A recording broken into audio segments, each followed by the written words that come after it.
In Brazil, a Senate committee has recommended President Dilma Rousseff be put on trial, and the full Senate is scheduled to vote next week on whether or not to impeach her. CCTV's Lucrecia Franco reports.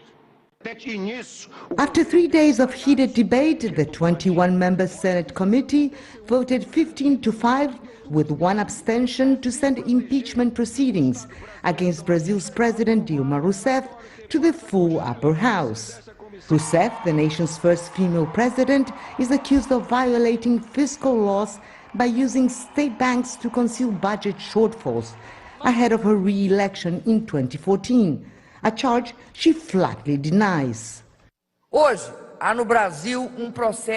is a movement for impeachment in Brazil today, which I fight and will fight in all instances, using all possible tools, because I am calm in the knowledge that I have not committed an impeachable offense. Last month, Rousseff suffered a crushing defeat in the lower house, with well more than the necessary two-thirds of lawmakers backing her impeachment.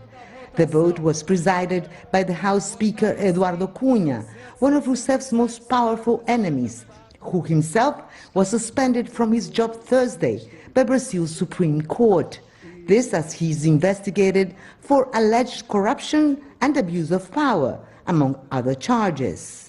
Despite new twists, many political analysts say Rousseff's chances of survival look slim.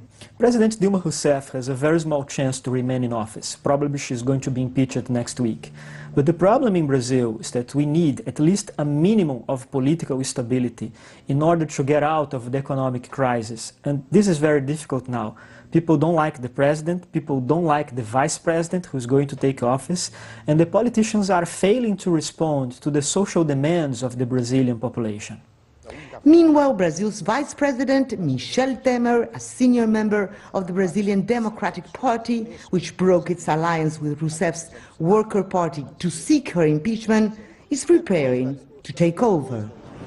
Though analysts say Rousseff's removal, whether temporary or permanent, is almost certain, few Brazilians want Temer to replace her. A recent survey by data polling firm Ibope shows more than 60% of Brazilians want a snap election to resolve the country's political crisis. But that would require a constitutional amendment, as the next election is not scheduled until 2018. Lucrecia Franco, CCTV, Rio de Janeiro.